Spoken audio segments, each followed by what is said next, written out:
ونستعينه ونستغفره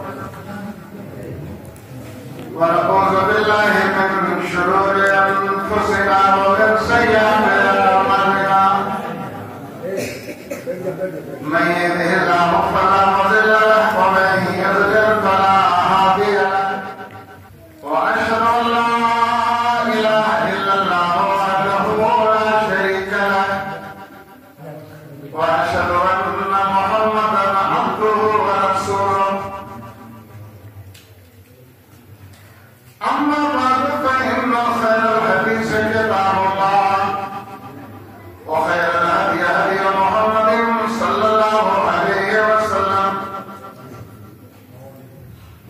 وشر الأمور محدثاتها وكل محدثة بدعة وكل بدعة ضلالة وكل ضلالة في النار وأعوذ بالله السميع العليم من الشيطان الرجيم بسم الله الرحمن الرحيم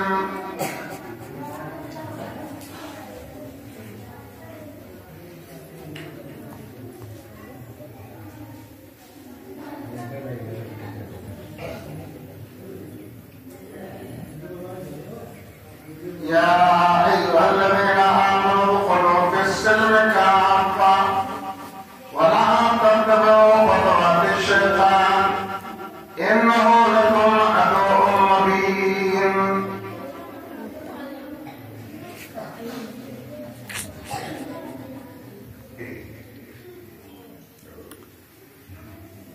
اللہ تعالیٰ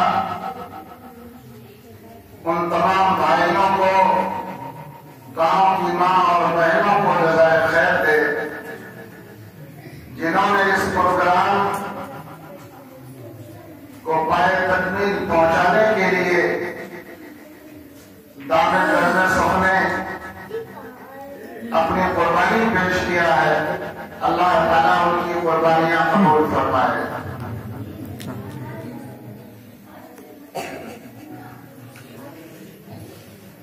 ہمارے بہت سارے بھائیوں نے مجھ سے کہا ہے اور حکم دیا ہے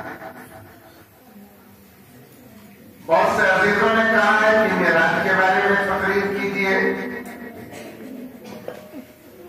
بہت سارے لوگوں نے کہا ہے کہ نہیں حضرت یوسف علیہ السلام کے بارے میں کہیے اور کچھ لوگوں نے اور کچھ عنوان دیا ہے موضوع دیا ہے میں یہ سمجھ نہیں پا رہا ہوں کس عنوان کو خطاب کروں اور کون سی بات سناؤں بہتر یہ ہوگا کہ اگر اللہ کے نبی جناب محمد رسول اللہ کی سیرت طیبہ کو بیان کیا جائے تو معراج بھی آ جائے گا تمام نبیوں کی سیرتوں کے تذکرے بھی آ جائیں گے اور میں چاہتا ہوں کہ آج قرآن میں دیکھیے ایک چیز جان دیتے ہیں پورا قرآن یہ جناب محمد رسول اللہ کی سیرت ہے اماں عائشہ سے کسی نے آ کر کے پوچھا کہ اماں آپ یہ بتلا دیجیے کہ نبی صلی اللہ علیہ وسلم کی سیرت میں امام بہنیں بیٹھی آپ بھی بیٹھے آپ بھی کہتے ہوں گے کہ سیرت کیا ہے یہ لفظ سیرت سے تھوڑا سا اس کو آسان کر دیتا ہوں تاکہ آپ سمجھ جائیں سوال اماں عائشہ سے ہوا کہ آپ یہ بتائیے کہ نبی کی سیرت کیا ہے یعنی اللہ کے نبی کیا کہتے تھے کیا کرتے تھے کیسی زندگی گزارتے تھے عورتوں میں کیسے رہتے تھے باہر کیسے رہتے تھے لوگوں میں کیسے رہتے تھے آپ کی زندگی کیسے گزرتی تھی آپ کا طریقہ آپ کی خصلت اور آپ کی عادت کا سیرت کا مانا تو اماں عائشہ نے کہا پوچھنے والے سے کہ کیا تو نے قرآن نہیں پڑھا کہا پڑھا کہا جو قرآن ہے وہی نبی ہے کہا جو قرآن ہے وہی نبی ہے تم نے قرآن پڑھ لیا تم نے نبی کو پڑھ لیا گویا کہ قرآن کی 6668 آیتیں یہ رسول دو عالم کی سیرت طیبہ کو بیان کر رہے ہیں آپ آپ نے ایک ایک آیت کو پڑھ کر کے مطلب بیان کر کے عمل کر کے اپنے صحابہ کو دکھایا. سمجھ لیں.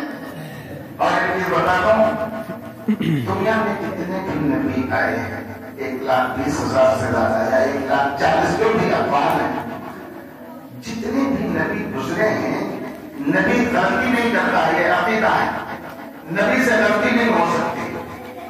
اللہ نے نبیوں کو بچایا ہے, ان کے چاروں طرف سیکورٹی کرتی ہے آسمان سے. جیسے پردھان منتری آتے ہیں, ابھی یہاں کا MLA آ جائے تو چاروں تھانہ کی پولیس آ جائے گی سیکورٹی کے لیے, حفاظت کے لیے. جتنے بھی نبی زمین پر بھیجیں گے ان کی بھی سیکورٹی رہی, فرشتے ان کی حفاظت کرتے رہے. اس لیے نبی سے کوئی غلطی نہیں ہو سکتی. آج میں قرآن میں سورہ لہب, قرآن میں سورہ ضحیٰ, قرآن میں سورہ الم نشرح اور اس کے علاوہ سورہ کوثر, یہ 4-5 مخصوص صورتیں ہیں جس میں اللہ کے نبی کی ذات سے بحث کیا گیا. میں وہی آسنا دے رہا ہوں, آپ اپنے نبی کے بارے میں جان لو, میری بہن اور بہنیں جان لیں. اور یہ میری تقریر خاص مسلمانوں کے لیے نہیں ہے, بلکہ قرآن جیسے تمام لوگوں کے لیے نازل ہوا, اس لیے قرآن کی تقریر بھی تمام لوگوں کے لیے. اس میں مسلمانوں نہیں گئے, ہماری تقریر تمام جنتا برابر کے لیے. اس لیے کہ ہمارے نبی, آپ کے نبی یہ تمام دنیا والوں کے لیے پیغمبر بنا کے دے دیے. اس سے پہلے جو نبی آتے تھے کسی گاؤں, کسی بستی, کسی علاقہ کے ہوتے تھے, لیکن ہمارے نبی آئے تو پوری دنیا کے لیے آئے, جنوں انس کے لیے آئے.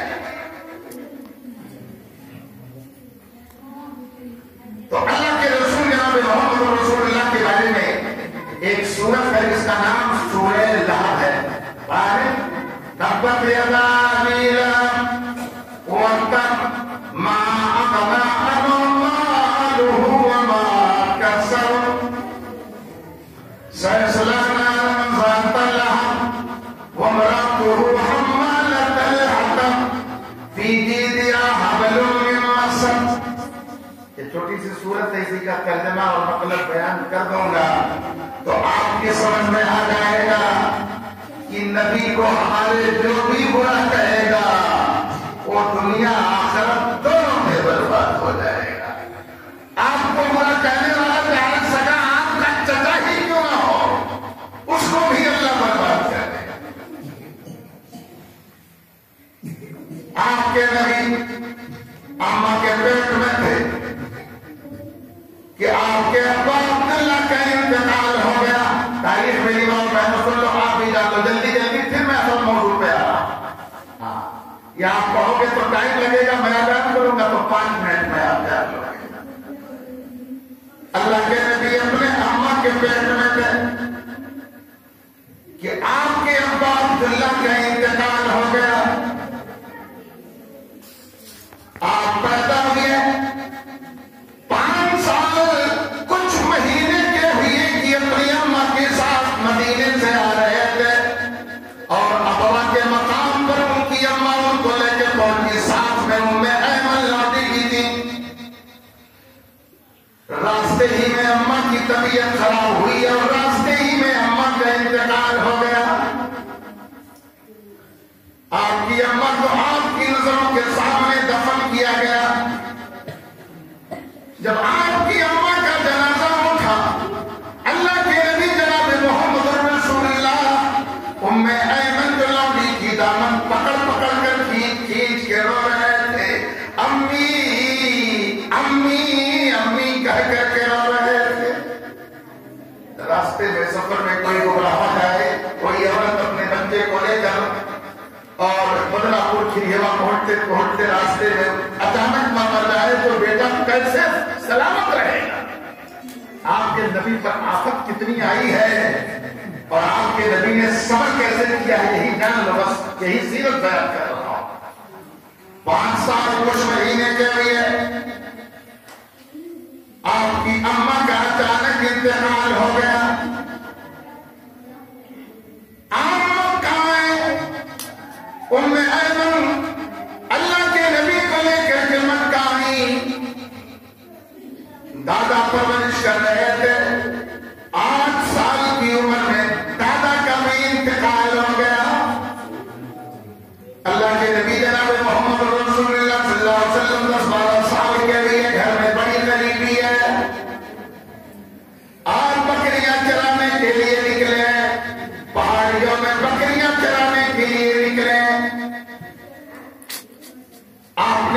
کرنے کے بعد اپنے صحابہ سے کہا تھا کہ اے میرے صحابہ، میں جب بکریاں چراتا تھا تو پہاڑیوں کے اندر چھربیلیوں کو کھایا تھا. وہ چھربیلیاں مجھے آج بھی یاد آ رہی ہیں. بکریاں چرانے والا پیغمبر، اللہ نے بکریاں چروائی اس لیے کہ بعد میں پوری دنیا کو چلانا ہے. پہلے بکری چراؤ، بعد میں میرے تمام بندوں کو چراؤ. یہ اشارہ تھا. اور جانوروں میں بکریاں جو ہوتی ہیں بہت اچھی ہوتی ہیں، وفادار ہوتی ہیں. آپ 25 سال کے لیے ابھی پیغمبر نہیں بنے ہیں، 25 سال کے لیے مکہ کی گلی گلی میں محمد کا نام، محمد کا نام، محمد کا نام. ارے یہ لڑکا بڑا پیارا ہے، یہ لڑکا گلیوں سے گزرتا ہے، اپنی نظر نہیں اٹھاتا. اس کی نظر کسی عورت پر، کسی لڑکی کے اوپر نہیں پڑ رہی ہے. یہ تو بڑا سچا ہے، اس کا کیریکٹر بڑا بھائی ہے، اس کا معاملہ بڑا اچھا ہے. مکہ مکرمہ میں ایک بہت مالدار عورت تھی جس کی تجارت شام اور یمن کی طرف چلا کرتی تھی. تجارت کرنے والے آدمی کی تلاش تھی کہ میری دولت کی کوئی تجارت کرے، میں اس کو نفع دوں گی. دھیرے دھیرے لوگوں نے بتایا کہ یہ جوان جو مکہ میں محمد نامی پیدا ہوا ہے، اگر تم اپنی تجارت میں اس کو شامل کر لو تو بڑی سچائی سے وہ تجارت کرے گا. یہ ابھی پیغمبر نہیں بنے تبھی چرچا ہے. پیغمبر کی بچپن سے حفاظت اللہ کرواتا. آپ تجارت کرنے کے لیے گئے، لوٹ کر کے خدیجہ کا دوسرا غلام جو جناب محمد رسول اللہ کے ساتھ شام گیا تھا، وہ لوٹ کر کے آیا. اللہ کے نبی کے بارے میں بیان کیا. بعض سیرت نگاروں نے لکھا ہے، کہا وہ پیغمبر جب چلتا تھا ریگستانوں میں تو میری آنکھوں نے دیکھا کہ آسمان کی بدلیاں سایہ کرتے ہوئے گزر رہی تھی.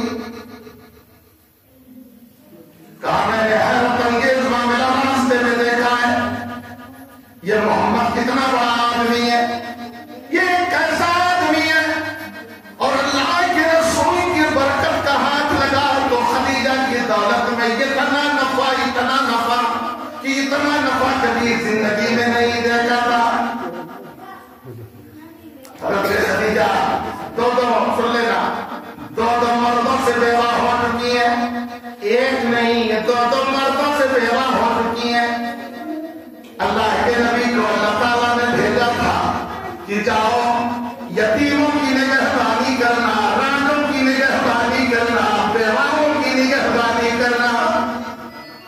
اللہ کے نبی سن لینا، میری آواز جہاں تک جا رہی ہے میں نہیں کہتا، انگریزوں نے لکھا ہے، انگریز اسکالروں نے لکھا ہے، دنیا کے بڑی بڑی کتابوں کے لکھنے والوں نے لکھا ہے کہ پوری دنیا میں جناب محمد رسول اللہ سے بڑا کوئی نہیں آیا.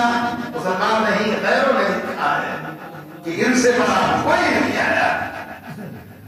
حضرت خدیجہ نے اللہ کے نبی جناب محمد رسول اللہ صلی اللہ علیہ وسلم کے ہاں پیغام نکاح بھیجا. اللہ کے نبی نے قبول کر لیا.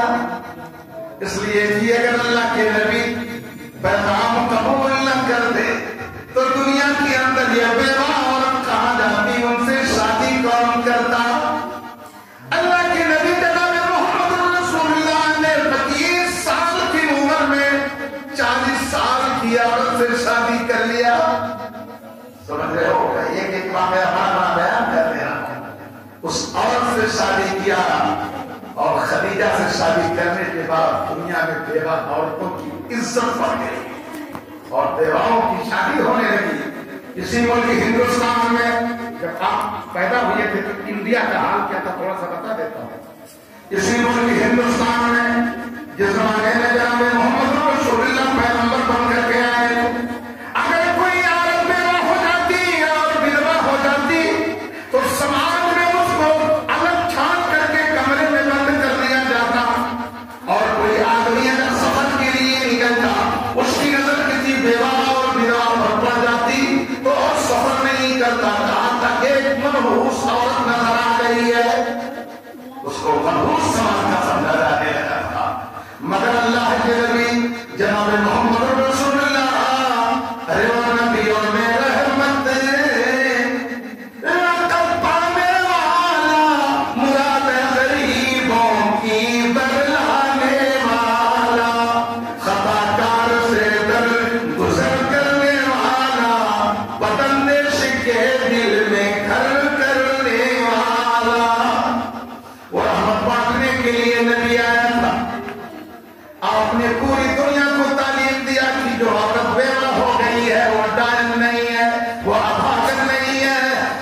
شادی کر لو وہ تمہارے لیے سہاگن ہے، ابھاگن نہیں سہاگن ہے۔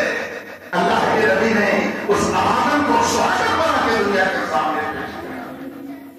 25 سال کی عمر میں شادی کیا اور 35 سال کی عمر آئی تو خانہ کعبہ کی دیواریں گر پڑی تھی۔ اب سن لینا، کعبہ بن رہا ہے، پیغمبر بننے سے پہلے ابھی 40 سال کے بعد کا واقعہ جلدی جلدی سنا دے رہا ہوں۔ میں اس لیے سنا رہا ہوں کہ کتابوں میں پڑھو گے تو بہت ٹائم لگے گا اور میری تقریر میں جلدی جلدی سب سمجھ میں آ جائے گا۔ 35 سال کی عمر میں کعبہ کی دیوار گر گئی ہے، کعبہ میں سب مشرک ہیں، کعبہ میں مکہ میں سب مشرک ہیں، مکہ میں سب کافر ہیں، مگر وہ کعبہ کی نگہبانی کرنے والے اور اس زمانے میں جو حج ہوتا تھا حاجیوں کے لیے کھانے پینے کا انتظام کرنے والے وہ مکہ کے لوگ تھے۔ اس زمانے میں بھی حج ہوتا تھا اور سارا انتظام قریش کے لوگ کرتے تھے کہ پورے رات سے جو حج آئیں گے سب تو ہم پلائیں گے، پانی ہم پلائیں گے، کھانا ہم کھلائیں گے۔ وہ کہتے تھے ہم کعبہ کے متولی ہیں، ہم کعبہ کے نگہبان ہیں۔ کعبہ کی دیوار گر گئی، لوگوں نے اعلان ہوا کہ کعبہ بنایا جائے، مگر وہ مشرک تھے، وہ کافر تھے۔ اعلان ہوا کہ اے مکہ کے لوگوں اللہ کا کعبہ بنانا ہے، اللہ کا گھر بنانا ہے۔ اس گھر کے اندر اعلان سنیے گا کیا کہا مکہ والوں نے؟ ان لوگوں نے اعلان کیا کہ اے مکہ والوں اللہ کا گھر بننے جا رہا ہے، خبردار کوئی بھی آدمی ایک پیسہ حرام کا نہ دے گا، جو آپ نے حلال کا کمایا ہے، پاکیزہ روزی جو کمائی ہے وہی چندہ کعبہ کے بنانے میں دے رہا۔ وہ تو کافر تھے مگر ان کے دل میں اتنا ڈر تھا کہ اللہ کی طرف ناپاک پیسہ نہیں جانا چاہیے۔ اعلان ہو گیا اور میں نے سنایا ہے تاریخ کہ یہ جن لوگوں نے حج کیا ہے کعبہ ایسے چوکور ہے اور کعبہ کے ایک سائڈ میں اتر طرف ایسے نیچی دیوار ہے، اس کو حتیم کہا جاتا ہے۔ تو میں نے مکہ میں بہت دور آئے ہیں، ان سے بیٹھ کے کبھی اداس سن لیجیے گا میرے عزیزوں اور دوستوں۔ وہ جو حتیم ہے وہ بھی کعبہ تھا، حضرت ابراہیم کے زمانے کا وہ بھی کعبہ تھا، لیکن جب چندہ ہوا حلال روپے کمایا، اس لیے مکہ والوں نے حلال روپے سے کعبہ چھوٹا بنایا اور باقی جو زمین کعبہ کی بچی تھی اس کو نیچی دیوار سے گھیر دیا۔ یہ بھی نشانی ہے۔ اب تو شاید سنا ہو حتیم میں بھی جانے کی پابندی لگ گئی ہے، غالباً مجھ کو تو 2008 میں میں عمرہ کرنے گیا تھا تو میں نے دیکھا تھا اکثر لوگ حتیم میں گھس جاتے اور آ کے بیان کر دیتے کہ میں کعبہ کے اندر گھس کر کے نماز پڑھا تھا۔ یقیناً حتیم میں جو گیا وہ کعبہ ہی تھا۔ کعبہ بننے لگا، حجر اسود اس میں لگا ہوا ہے نا، حجر مانے پتھر، اسود مانے کالا، اس کو انگلش میں اسٹون کہا جاتا ہے، وہ کالا پتھر ہے۔ اس کے بارے میں اللہ کے نبی نے فرمایا کہ یہ جو حجر اسود ہے یہ جنت کا پتھر ہے۔ اسی بنیاد پر جناب محمد رسول اللہ اس کو چومتے تھے کہ یہ جنت سے آیا ہوا۔ اس کے بارے میں حدیث ہے کہ پہلے جب آیا تھا تو یہ وائٹ تھا، سفید تھا، لیکن لوگوں کے گناہوں نے اس کو کالا کر دیا۔ تو یہ خبردار، یہ کسی کے دماغ میں نہ آئے کہ وہ گناہ چوستا ہے، نہیں، گناہ چوسنے کی وجہ سے کالا نہیں ہوا ہے، پتھر ہے وہ، اس کے اندر چوسنے کی طاقت نہیں ہے۔ گناہ جب دنیا نے کیا تو پاک کا اثر دو دیوار پر پڑا اور آنے والے اس جنت پتھر کے اوپر بھی انسانوں سے گناہ کا اثر، یہی اس کا اثر ہے۔ دیوار بن گئی اور بنتے بنتے وہاں تک دیوار موٹی ہوئی جہاں حجر اسود لگانا ہے۔ مکہ مکرمہ کے تمام خاندان کے سرداروں نے کہا کہ حجر اسود ہم لگائیں گے، چاہتے تھے کہ یہ شرف ہمیں مل جائے، یہ عزت ہمیں مل جائے۔ لوگوں کے نیاموں سے تلوار نکل گئی، کہا ہم لگائیں گے۔ اللہ کے نبی جناب محمد رسول اللہ یہاں تک کہ ان لوگوں میں آپس میں سمجھاتا ہوا کہ تلواریں مت نکالو، کل سب سے پہلے جو خانہ کعبہ کے پاس آئے گا وہ جو فیصلہ دے گا اسی کو مان لیا جائے گا۔ رات گزر گئی، ہمارے نبی کو خبر بھی نہیں ہے. سب سے پہلے میں اتفاق دیکھو آمنہ کلال جناب محمد رسول اللہ کعبہ میں آ کے داخل ہو گئے. سبوں نے جناب محمد رسول اللہ کو دیکھا, کہا رضینا بے محمد رضینا بے محمد, ہم لوگ محمد رسول اللہ سے راضی ہو گئے. آپ نے کہا چلو نہیں, یہ چادر پھیلوایا, کہا کسی میں پتھر ڈالو, سارے سردار چادر کا کونا پکڑ لو اور اٹھا کر کے دیوار کے پاس لے کر کے گئے. وہاں مجھے نبی نے اٹھایا اور لگا دیا, اختلاف ختم ہو گیا. آپ کی عمر 39 سال 11 مہینے 29 دن, یعنی تقریباً 40 سال. اللہ کے رسول جناب محمد رسول اللہ 40 سال کے ہونے کے قریب ہوئے.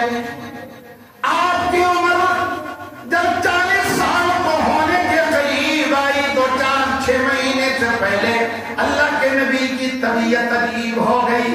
آپ لوگوں میں بیٹھنا نہیں چاہتے, آپ محفل میں بیٹھنا نہیں چاہتے تھے, آپ لوگوں کے درمیان اٹھنا بیٹھنا نہیں چاہتے. آپ نے اپنی بیوی خدیجہ سے یہ کہہ رکھا کیا, خدیجہ تم مجھے ستو دے دو اور چھاگل میں پانی دے دو. خدیجہ میں پانی دیتے. مکہ کے قریب غار حرا کہنے میں آسان ہے, چڑھو گے تو پسینہ چھوٹ جائے گا. اللہ کے نبی وہاں سے نکلتے, اللہ کے نبی کا گھر صفا مروا سے ایسے پورب دیکھو گے زیادہ سے زیادہ 100 قدم کی دوری پر جناب محمد رسول اللہ کا گھر ہے. اور صفا مروا کے بالکل قریب جو بہت بڑی بلڈنگ ہے وہ نبی کے سگے چچا اور پکے دشمن ابو لہب کا مکان ہے, اس میں پیخانہ کا اور پیشاب خانہ بنایا گیا ہے. چلو تمہارے اس گھر میں وہی سارے حاجی دنیا کے پیخانہ کریں گے. آپ وہاں سے نکلتے اور غار حرا میں جاتے. جب تک سب کچھ چلتا آپ کھاتے. حدیث کے اندر کانا یتعبد کانا یتحنس, اللہ کے نبی جاتے اور اس پہاڑی میں بیٹھ کر کے سر جھکا کر کے عبادت کرتے. عبادت کیا کرتے اللہ جانتا ہے, کون سی عبادت کرتے یہ اللہ جانتا. جب تک سب کچھ چلتا کھاتے پانی پیتے پھر آتے, کہتے خدیجہ ذرا ستو دے دو پانی دے دو پھر جاؤں گا. اب آپ وہیں آنے جانے لگے یہاں تک کہ آپ کی عمر 40 سال کی مکمل ہو گئی. اللہ کے نبی غار حرا میں بیٹھے ہوئے دیکھیے اچانک ایک آنے والا آ گیا. اس نے اچانک ایک آدمی آیا نظر آیا. اللہ کے نبی دیکھے اور کھڑے ہو گئے, یہ اچانک کون آ گئے. اللہ کے نبی کھڑے ہو گئے, وہ آنے والا کھڑا ہو گیا. اس نے کہا پکڑ کر کے سینے سے لگایا, کہا یہ کرا اے محمد پڑھو. اللہ کے نبی نے کہا مانا بالقاری, میں تو پڑھا لکھا نہیں ہوں. چھوڑ دیا. پھر سینے سے لگایا, یا محمد اقرا, اے محمد پڑھو. اللہ کے نبی نے کہا مانا بالقاری, میں پڑھا لکھا نہیں ہوں. چھوڑ دیا. پھر سینے سے لگایا, کہا یا محمد اقرا, اے محمد پڑھو. اللہ کے نبی نے کہا میں پڑھا لکھا نہیں ہوں. چھوڑ دیا. پھر سینے سے لگا کر کہا اقرا بسم ربک الذی خلق, خلق الانسان من علق, اقرا ربک الاکرم. سورہ علق کی ابتدائی آیتوں کو اس پڑھانے والے نے پڑھ دیا. پڑھایا کہا پڑھو. جب اللہ کے نبی سے کہا کہ بسم ربک, اپنے رب کے نام سے پڑھو, تو اللہ کے نبی نے بھر پڑھنا شروع کر دیا. اتنا پڑھایا, پڑھانے کے بعد غائب ہو گیا. اللہ کے نبی اتنے ڈر گئے کہ فوراً اپنا سامان اٹھایا اور اٹھا کر کے بھاگنا شروع کر دیا. بھاگتے بھاگتے گھر آئے. میری ماں اور بہنوں, اب آپ کے لیے معاملہ آیا. آ گئے اللہ کے نبی اپنے گھر. حضرت خدیجہ کی نظر پڑ گئی کہ میرے شوہر کی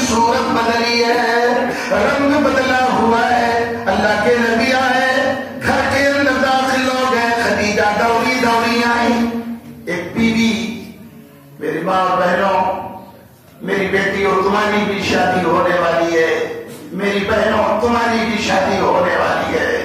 ذرا دیکھو تمہارے پیغمبر جناب محمد رسول اللہ کی بیوی اپنے شوہر محمد صلی اللہ علیہ وسلم کے لیے کیا کر رہی. اللہ کے نبی اندر چلے گئے، خدیجہ رضی اللہ تعالیٰ عنہ دوڑی دوڑی اندر گئی. اللہ کے نبی نے کہا زملونی زملونی، خدیجہ مجھے کملی اڑاؤ کملی اڑاؤ، انی اخاف علی نفسی، لگتا ہے کہ میری جان چلی جائے گی، میں بچ نہیں پاؤں گا. کانپ رہے تھے ڈر کے مارے، ہمارے خوف کے کانپ رہے تھے جناب محمد رسول اللہ صلی اللہ علیہ وسلم. حضرت خدیجہ رضی اللہ تعالیٰ عنہ نے کملی اڑا دیا، سمجھایا، تسلی کیا دیا. ذرا یہی بچے تھوڑا سا میں نے کہا تھا اگر بچے سامنے رہیں گے، اے بیٹا بیٹھ جاؤ، ورنہ امی کے پاس چلے جاؤ.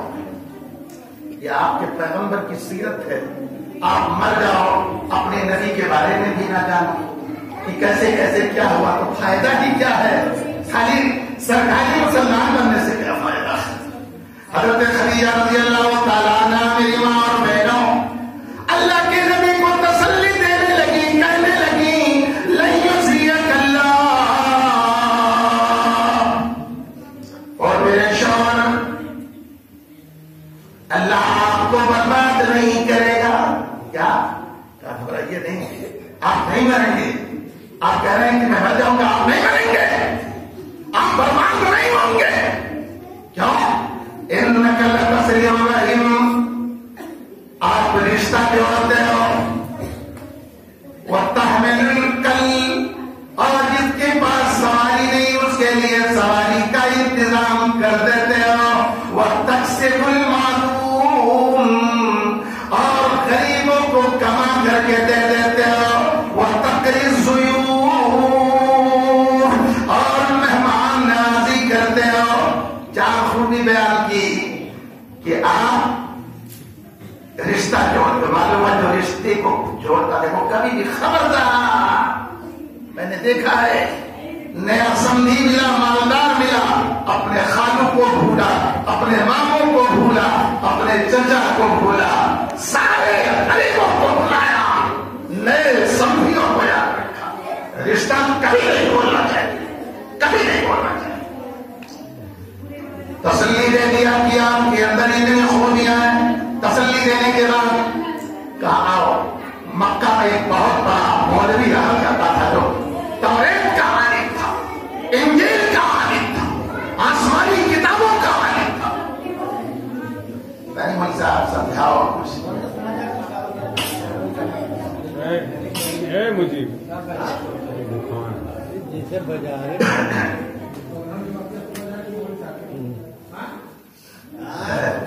ایسا ہے میری ماں بہنوں، آپ اپنے بغل کے بچوں کو آپ دیکھو، پہلے اپنے شوہر کو تسلی دیا اور تسلی دینے کے بعد جناب محمد رسول اللہ کا ہاتھ پکڑا، کہا آؤ. مکہ میں بہت بڑا عالم رہا کرتا تھا، کہا میں وہاں لے کے چل رہا ہوں.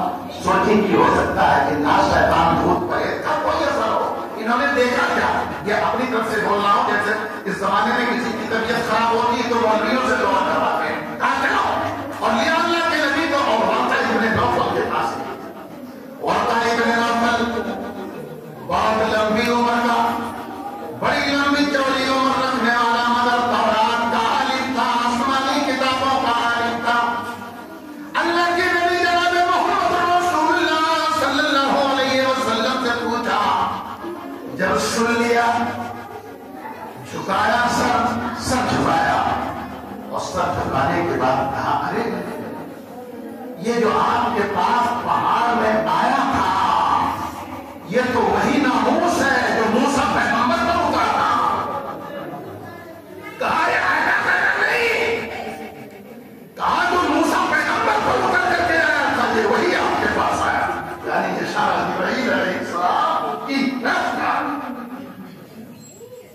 وہ بوڑھا عالم کہنے لگا اے کاش میں زندہ رہتا جب آپ کی قوم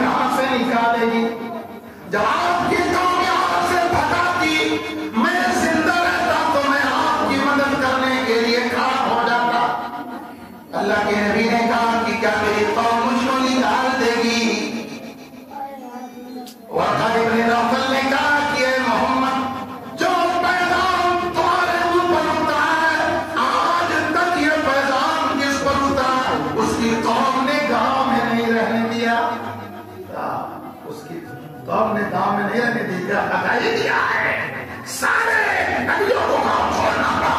دھیان دیجیے، جتنے بھی نبی آئے سارے نبیوں کو اس کی قوم نے بنایا، سارے نبیوں کو اس کی قوم نے بنا، سارے نبیوں کو اس کی قوم نے ذلیل کیا۔ چلے آئے اور وقت مر گئے، آپ پیغمبر بن گئے، پیغمبر بننے کے بعد آپ بازار ظلم جنہ میں تقریر کر رہے ہیں، یا ایھا الناس قولوا لا الہ الا اللہ تفلحوا۔ یہ ہمارے نبی کی پہلی تقریر ہے، پہلی تقریر جو ہمارے نبی نے کی ہے۔ بازار مدینہ مکہ کی مارکیٹ ہے، بازار ہے، جہاں لوگ بازار کرنے کے لیے دور دراز سے آتے ہیں۔ آپ چلے جائیں اور لوگوں نے کہا یا ایھا الناس قولوا لا الہ الا اللہ تفلحوا، اے لوگوں قوم کی اللہ کے علاوہ کوئی سچا معبود نہیں، کامیاب ہو جاؤ گے۔ تقریر کر رہے ہیں، آپ کے خاندان کے لوگ پیش ہوئے، ایک اللہ کا نام آیا، دشمنی تباہ پڑی ہوئے۔ مگر عالم یہ رہا کہ پہلے ہی دن ابو بکر ایمان لے آئے، علی ایمان لے آئے، زید بن حارثہ ایمان لے آئے، خدیجہ ایمان لے آئے، پہلے ہی دن۔ اب کہتے ہیں لوگ کہتے ہیں اسلام کا آج سے پہلے، ارے وہ بکری کا چلانے والا نبی، وہ غریب پیغمبر جس کے پاس بھالا تلوار بھی نہیں، اور ابھی نبی بنا کہ ابو بکر ایمان لے آیا، ابھی نبی بنے کہ خدیجہ ایمان لے آئی، ابھی نبی بنے کہ علی ایمان لے آئے، ابھی نبی بنے کہ زید بن حارثہ ایمان لے آئے، اور ابھی 10-15 دن اور نہیں گزرا تھا کہ طلحہ ایمان لے آئے، زبیر ایمان لے آئے، عبد الرحمن ابن عوف ایمان لے آئے، سعد ابن وقاص ایمان لے آئے۔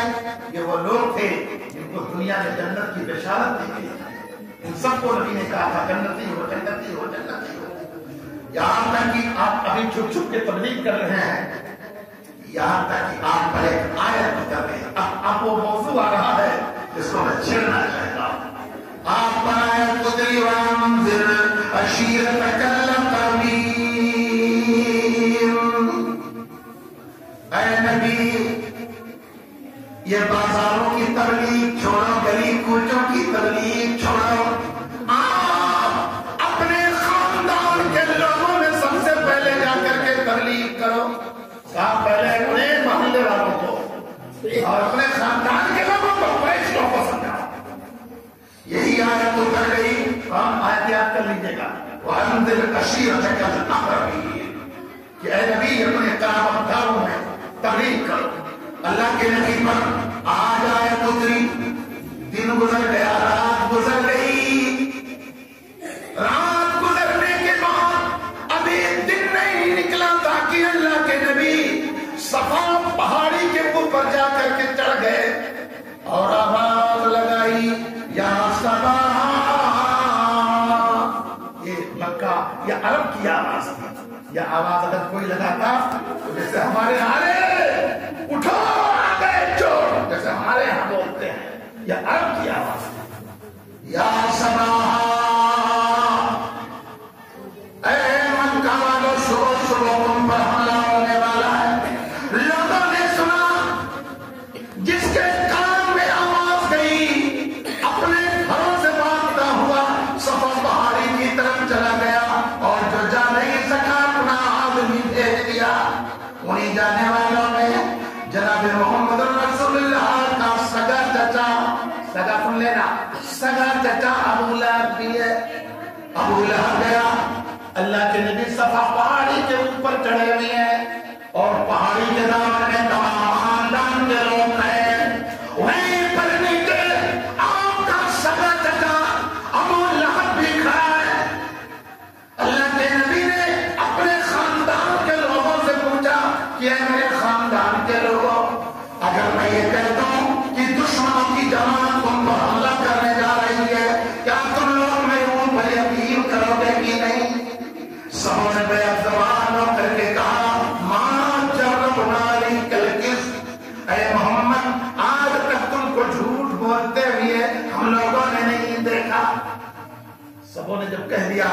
آج تک تم جھوٹ بولے ہی نہیں ہو اور جھوٹ میں پکڑے نہیں گئے ہو، اس لیے جو تم بول رہے ہو وہ صحیح بات بول رہے ہو۔ اللہ کے نبی جناب محمد رسول اللہ جب یہ سن لیا کہ مجھے سارے لوگ سچا کہہ رہے ہیں تو آپ نے فرمایا اے میری قوم کے لوگوں، بت پرستی کی وجہ سے، اللہ کے ذات کے ساتھ شرک کرنے کی وجہ سے اللہ کا عذاب میں دیکھ رہا ہوں جو تمہاری طرف چلا آ رہا ہے اور تم کو برباد کرنے والا ہے۔ جب ایسا کہا تو پہاڑی کے نیچے جتنے کھڑے تھے کوئی نہ بولا۔ ابو لہب نیچے جھکا اور پتھر اٹھایا اور اٹھا کر جناب محمد رسول اللہ مار کر کے تو برباد ہو جا۔ کیا تم نے اسی لیے ہم لوگوں کو بلایا؟ کیا کہا؟ میں نہ والوں تبن کہا تھا اور اللہ نے اسی لفظ کو آسمان سے اتارا، کہا تبن اے محمد تو برباد ہو جا۔ کوئی کچھ نہ بولا، فرعون کا پتھر مارا۔ انجام آئے گا میرے گاؤں کے لوگوں سننا کہ اللہ نے کتنا بڑا پتھر مروایا۔ اس نے 100 گرام سے بڑا پتھر نہیں مارا تھا، لیکن ابھی آخر میں سنیے گا کہ کتنے پتھر یہ مار کھایا۔ پتھر مار کر کے چلا گیا، گھر میں یہ پہنچا تھا اللہ کے نبی پہاڑی سے اتر کر اپنے گھر گئے کہ آسمان سے جبرائیل نازل ہو گئے اور سورج اتر گئی۔ تبت یدا ابی لہب، ابو لہب کے دونوں ہاتھ ٹوٹ جائے۔ اس نے نبی کو کہا تھا تبت، اللہ نے کہا تبت یدا ابی لہب۔ نبی سے دشمنی بڑی ماری ہے دنیا میں۔ تبت یدا ابی لہب، ابو لہب کے دونوں ہاتھ ٹوٹ جائے، وتبع خود برباد ہو جائے۔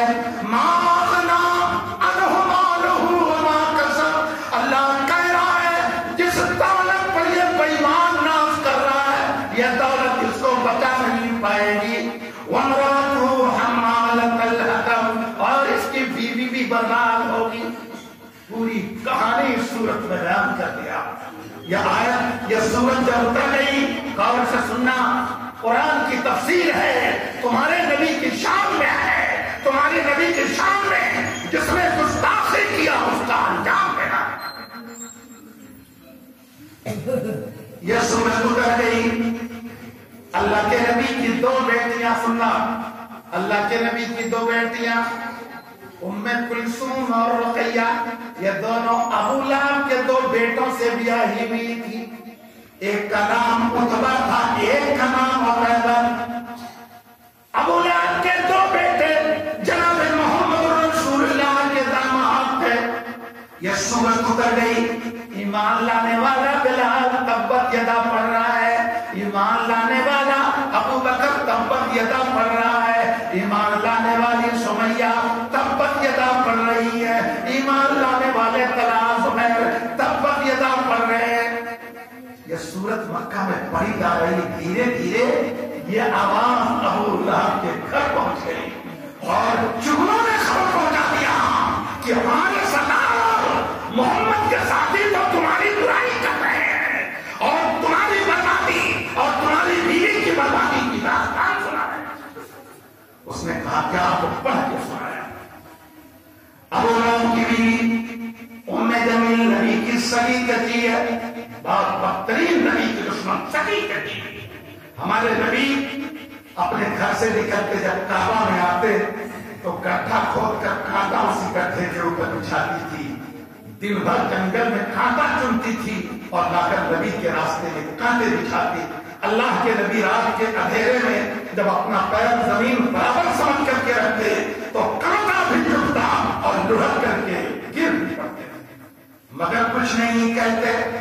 قریشی عورتیں کانٹا بیابانوں سے لاتی تھیں، قریشی عورتیں کانٹا بیابانوں سے لاتی تھیں، گزرگاہ گلو گلزار رحمت میں بچھاتی تھیں۔ اللہ کے نبی کبھی کچھ نہیں کہے، بیٹھ گئے، کانٹا نکال لیا، نکال کر کے ہر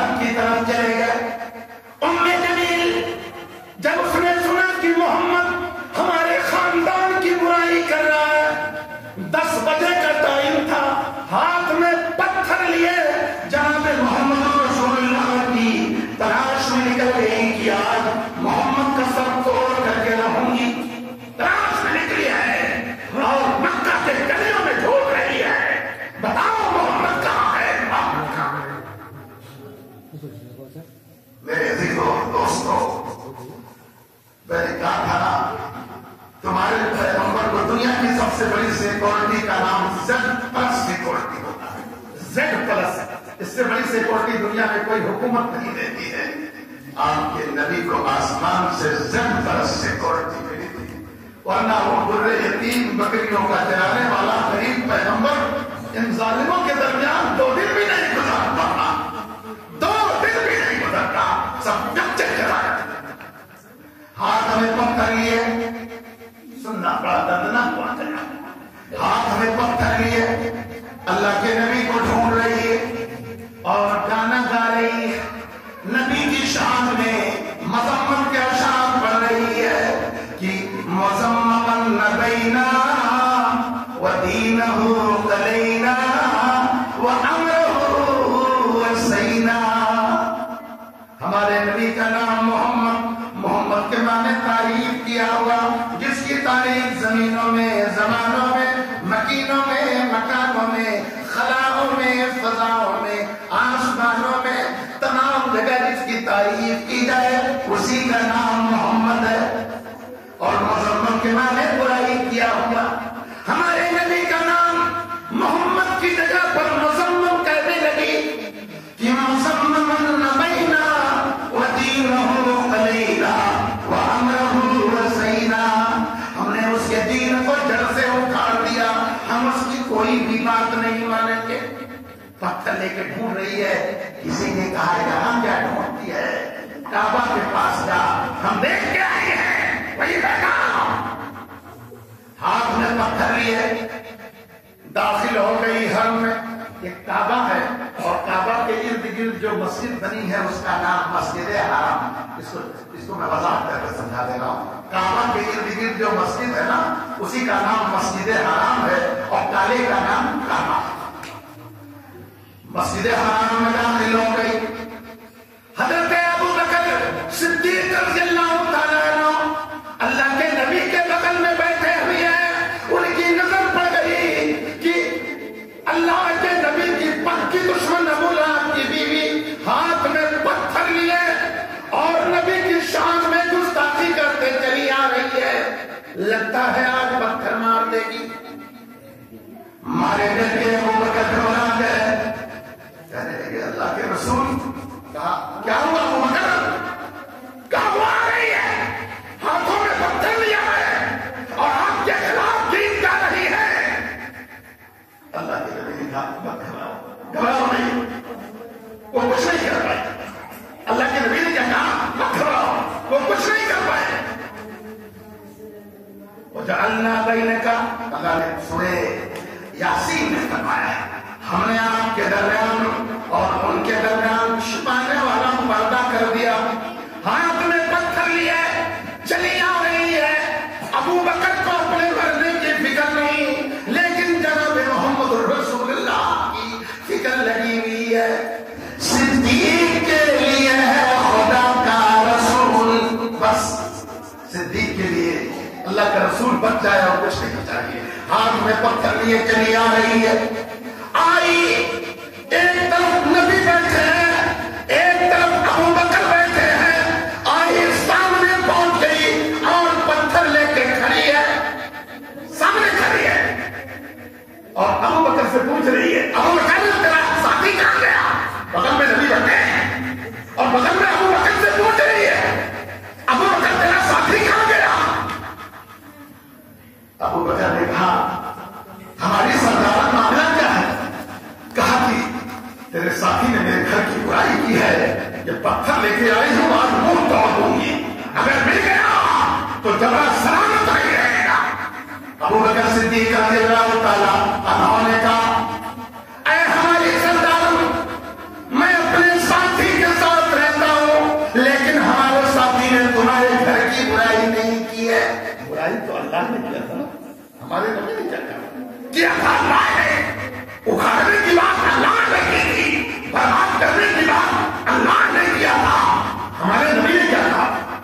آئی اور لوٹ گئی اور لوٹ کر کے سیدھے گھر پہنچی، اپنے دونوں بیٹوں کو بلایا، عتبہ کو بلایا، عتیبہ کو بلایا اور اپنے شوہر سے مل کر کے کہا اے میرے بیٹوں سے مت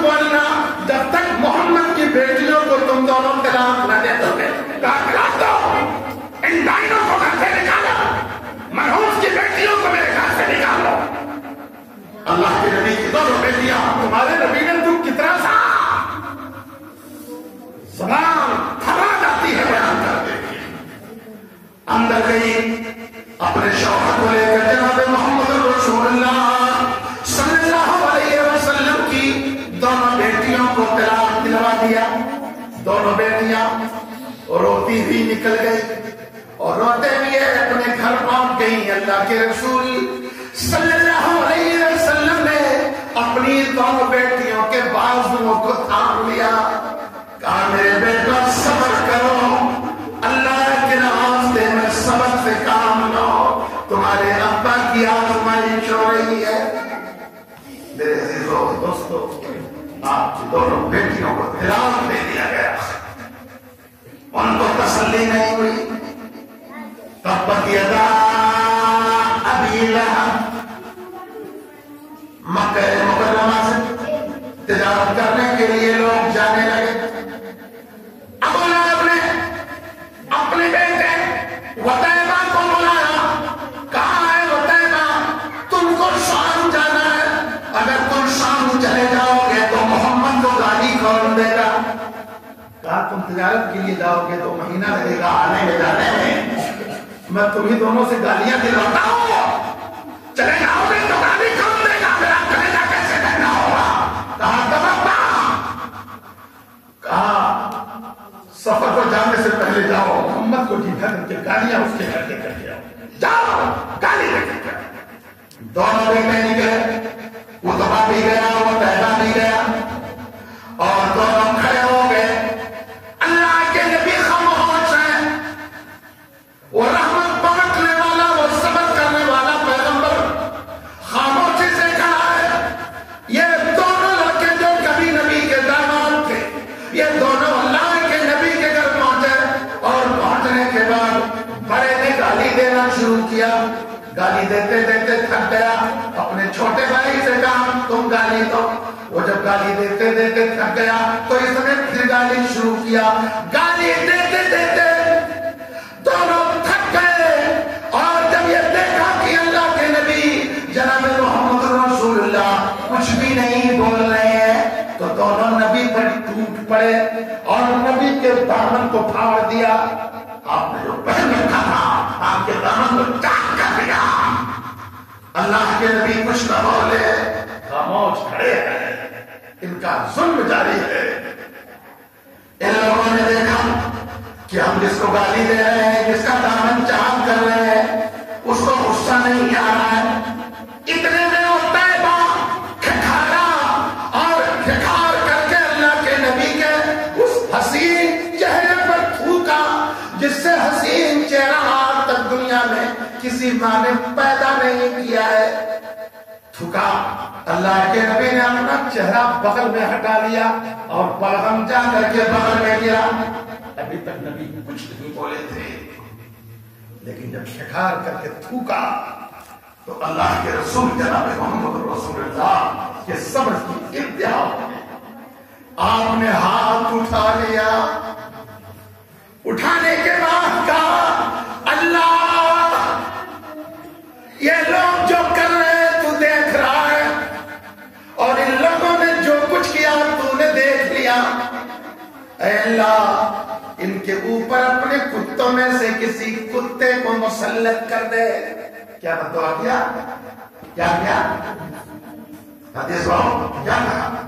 اپنے کتوں میں سے. میں ایسی تقریر کرتا ہوں نا, پاکستان میں تقریریں ہوتی ہیں تو پوری پبلک سے بات پوچھی جاتی ہے, اور ان عالموں سے پوچھو پاکستانی علماء تقریر کرتے ہیں تو لاکھوں لاکھ نوٹوں کی بارش, ایسے بڑے بڑے لوگ نوٹ ایسے برساتے ہیں اور منو من پھولوں کی بارش ہو جاتی ہے. یہ علماء کی عزت کا مسئلہ ہے. یہ تو ہماری قوم میں, ہاں امام صاحب بھی ہیں, امامت بھی کرتے ہیں. امام صاحب آپ نے وضو خانہ صاف نہیں کیا, وضو خانہ بھی صاف کرواتا ہے, امام بھی بناتا ہے. حد ہو گئی اس قوم کی.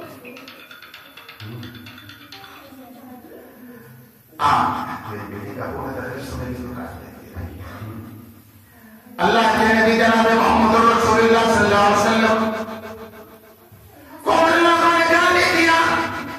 اللہ کے نبی نے کہا کہ اللہ اپنے کتوں میں سے کسی کتے کو اس کے اوپر مسلط کر دے. اللہ اکبر. قافلہ نکل گیا, مکہ سے قافلہ نکلا,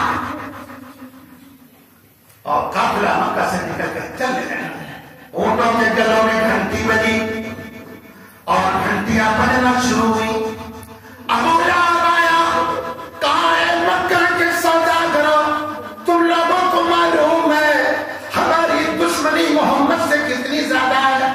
تم کو یہ بھی معلوم ہے محمد نے میرے بیٹے کو بددعا دے دیا ہے اور کہا ہے کہ اے اللہ اپنے کتوں میں سے کسی کتے کو اس کے اوپر مسلط کر دے۔ اے میرے قافلے کے لوگوں، میں تمہارا سردار ہوں، میرا بیٹا بھی جا رہا ہے، خبردار اس کی حفاظت کرنا، رات میں سونا تو اگل بگل میں سونا اور بیچ میں میرے بیٹے کو سلانا۔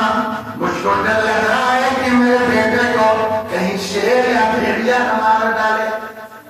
یقین تھا کہ نبی جو بھی بولتا ہے صحیح بولتا ہے۔ قافلہ چلا، چلتے چلتے چلتے چلتے چلتے چلتے شام کے ٹائم پہنچ گیا کہ اب ایک دو دن میں شام پہنچ جائے۔ مکہ سے 30 دن لگاتار اونٹ چلتے تھے، تب جا کر کے آدمی مکہ سے شام پہنچتے۔ شام 2-3 دن کی دوری پر رہ گیا۔ رات ہو گئی، لوگوں نے اونٹ کو روکا، سامان اتارا اور ہنڈیاں جلائیں تو اگل بگل گاؤں کے کچھ لوگ آئے۔ کہا بھیا آپ لوگ کہاں کے رہنے والے ہو؟ ان لوگوں نے کہا ہم لوگ مکہ کے رہنے والے ہیں، ہم لوگ کعبہ کے پڑوسی ہیں اور اکثر لوگ کعبہ کے متولی کے خاندان کے ہیں، ہم وہیں سے آئے ہیں۔ کہا کہاں جانا ہے؟ کہا شام جانا ہے۔ کہا بہت غلط کیا کہ آپ لوگ یہاں ٹھہر گئے، یہ تو شیروں اور درندوں کا علاقہ ہے، یہاں رات خیریت سے نہیں گزرے گی۔ اتنا سننا تھا۔ ابو لہب کے بیٹے کا چہرہ سفید ہو گیا، لگتا تھا کہ میری موت کی منزل آ گئی۔ وہاں پر تمام قافلے والوں نے کھانا بنایا، کھانا بنانے کے بعد اونٹوں کو بیٹھایا، اونٹوں کو بیٹھانے کے بعد مال اکٹھا کیا، اکٹھا کرنے کے بعد مچان بنا کر اپنے سردار کے بیٹے کو اوپر سلایا اور خود چاروں طرف سو گئے۔ جب رات گزری اور خراٹے مارنے لگے، اللہ کے حکم سے جنگل کا شیر چلا اور دھیرے دھیرے وہاں کے پہنچا جہاں قافلے کے لوگ سوئے ہوئے، سب کا منہ سوکھ رہا ہے، ڈائریکشن آسمان سے مل رہی ہے، یہ نہیں ہے، یہ نہیں ہے، یہ نہیں ہے۔ چاروں طرف چکر لگایا، لگانے کے بعد چھلانگ ماری۔ مچان کے اوپر نبی کا دشمن اور اللہ کا دشمن سو رہا ہے، جس نے نبی کو گالیاں دے کر دامن مارا تھا اور نبی کے پیارے چہرے پر کھٹار کر کے تھوکنے کی کوشش کی تھی۔ شیر چھلانگ مارا، مارنے کے بعد اپنا پنجہ اس کے سینے پر مار کر اور اپنا جبڑا اس کے گلے میں لیا اور بھاگ کر کے چھلانگ لگا کر کے بچ گیا۔ لوگوں کی آنکھ کھل گئی، کچھ لوگ خاموشی سے جاگ کر تماشا دیکھ رہے کہ اگر جاگ جاؤں گا تو مجھے کو مار ڈالے گا۔ خون کے چھینٹے اور پھوارے پڑے، سارے لوگوں نے اپنے جناب کی روشنی کو بڑھایا تو دیکھا لاش تڑپ رہی ہے اور تڑپتے ہوئے لاش اوپر سے آ کر کے نیچے گر گئی ہے۔ رات گزار نے صبح ہوئی، گڈھا کھودا اور کھود کر کے اس نبی کے دشمن کو دفن کر دیا۔ سنا میرے عزیزوں، تمہارے نبی کی شان کی یہ صورت ہے، تب ابتدا ملا ہے۔ قافلے والے شام سے واپس 2 مہینے کے بعد مکہ پہنچ گئے۔ پہنچنے کے بعد یہ لوگ جب مکہ مکرمہ پہنچے تو ان لوگوں نے یہ دیکھا کہ ابو لہب جس کے کان میں آواز گئی، اس کے کان میں آواز گئی کہ میرا بیٹا مر گیا، اور کسی باپ کا جب جوان بیٹا مرتا ہے تو اس کی اسی وقت کمر ٹوٹ جاتی ہے۔ مارے صدمے کے گرا اور ایسا صدمہ ہوا کہ سنبھلنے کا نام نہیں لیا۔ اسی درمیان اللہ کے نبی ہجرت کر کے مکہ سے مدینہ چلے گئے۔ مدینہ پہنچے تو مکہ والوں نے نبی کا پیچھا کیا اور بدر کے میدان میں جا کر مکہ والے لڑائی لڑ لیے۔ کی فوج گئی اور 313 نہتوں کو لے کر نبی بدر کے میدان میں آئے، لیکن ان 313 نہتوں نے 1000 مغروروں کے غرور کو توڑ کر کے رکھ دیا، 70 کو مار ڈالا اور 70 کو گرفتار کر لیا، جتنے سردار آئے تمام کو مار ڈالا۔ اللہ کے نبی نے جنگ کے ختم ہونے کے بعد سمائے ایک سردار ابو لہب نہیں آیا، اس کا ایک آدمی قرضہ تھا، کہا اے میرا قرضہ لا، کہا نہیں ہے، کہا اگر نہیں ہے تو میری جگہ پر تو لڑنے کے لیے چلا، اس لیے وہ بچ گیا۔ باقی 14 سردار جو ہے مکہ کے وہ تمام مار دیے گئے۔ اللہ کے نبی نے کہا اے مدینے والوں، ان 14 مغروروں کو دفن مت کرنا، باقی اور جو مارے گئے ہیں ان کی قبر کھود کر دفن کر دو، اور ان 14 کو بدر کے کنویں میں پھینک دو۔ ان کو کنویں میں پھینکوایا، لٹی ہوئی فوج، جلدی جلدی تقریر ختم کر رہا ہوں، لٹی ہوئی فوج مکہ مکرمہ پہنچی، مکہ میں پہلے سے قرآن مچ گیا، کوئی کہتا میرا بھائی مرا، کوئی کہتا میرا بیٹا مرا، کوئی کہتا میرا شوہر مرا۔ ابو لہب نے کہا متبا کہاں گیا، کہا مار دیا گیا، کہا شیبہ کہاں گیا، کہا مار دیا گیا، کہا امیہ کہاں گیا، کہا مار دیا گیا، کہا امی کہاں گیا، کہا مار دیا گیا۔ سارے سرداروں کا نام ان لوگوں نے گنا گنا کر ابو لہب نے جب پوچھا، ان لوگوں نے کہا تمام سردار مار دیے گئے۔ ابو لہب نے کہا جب سب مر گئے تو میں اکیلے رہ کر کے کیا کروں گا؟ خبر سننے کے بعد گر گیا، اٹھا کر چارپائی پر لے گئے، آسمان سے جو حکم اترا تھا تبت یدا ابی لہب، ابو لہب کے دونوں ہاتھ ٹوٹ جائیں وہ تب اور خود برباد ہو جائے۔ چارپائی پر گرا، بہت دردنا، خاندان سے کیا ہوگا؟ اس مقدس خاندان کا سید الانبیاء ہے، اسی مقدس خاندان کا ابو لہب ہے۔ قیامت کے دن یہ نہیں پوچھا جائے گا کہ ولی صاحب کا بیٹا ہے، ولی صاحب کا بیٹا ہے، محدث کا بیٹا ہے، نبی کا بیٹا ہے، یہ نہیں، کچھ یہ سب نہیں چلے گا۔ گر پڑا، 4-5 دن ہوئے، ابو لہب چارپائی پر پڑا ہے اور ابو لہب کے اندر سے آواز آ رہی ہے، ابو لہب کے منہ سے کتے کے بھونکنے کی آواز آ رہی ہے۔ 5-6 دنوں کے بعد اس کو عبسہ نامی بیماری ہو گئی۔ یہ بیماری عرب میں اگر کسی گھر میں ہوتی تو بیٹا اپنے کام کو دیکھنے نہیں جاتا۔ عبسہ نامی بیماری ہو گئی، ابو لہب کے بیٹے موجود ہیں مگر خیریت لینے والا کوئی نہیں ہے، خاندان قریش کے لوگ ہیں مگر کوئی بھی پوچھنے کے لیے نہیں آتا ہے۔ 5-6 دنوں کے بعد لوگ گزرتے تو ایسا لگتا کہ ابو لہب کی چارپائی کے پاس کتا بھونک رہا ہے، اور جب کھڑے ہو کر کے سنتے تو لگتا کہ ابو لہب کے منہ سے خود یہ کتے کی آواز آ رہی ہے۔ بھونک بھونک کر مر گیا، کتے کی آواز نکال کر کے مر گیا۔ ہمارے نبی کو 100 گرام کا پتھر مارا تھا، لاش سامنے لگی۔ 8-10 دن گزر گئے، کوئی قبر کھودنے والا نہیں، کوئی دفن کرنے والا نہیں ہے۔ تو لوگوں نے مشورہ کیا کہ مکہ والوں، اگر ہم لوگ ایسے چھوڑ دیے تو بڑی غلط تاریخ بن جائے گی کہ ایک سردار مر گیا تھا، اس کو دفن نہیں کیا۔ کہا ایک کنواں کھدواؤ، حبش کے کالے کنوٹوں سے ان افریقیوں کو بلاؤ اور اس کی کارروائی کے 10 فٹ کی دوری پر ایک کنواں کھدواؤ۔ کنواں کھدوایا گیا، کہا اس کی لاش کو لمبے لمبے دھرم سے ڈھکے جاؤ، کوئی چھونے والا تھا، اس کی چارپائی کو کھجور کے لمبے لمبے شہتیروں سے ڈھکیل کر اسی میں گرایا گیا۔ لاش گر گئی، سارے مکہ کے سردار بڑا بڑا پتھر اٹھا کر اسی کنویں میں پھینکنے لگے۔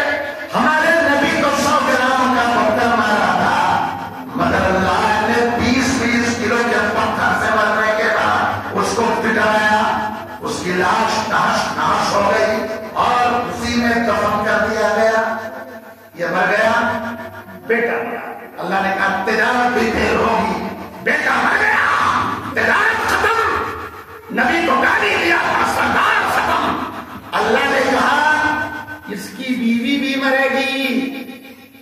جو میرے نبی کے راستے میں کانٹے بھی کھا رہی ہے اس کو بھی ماروں گا.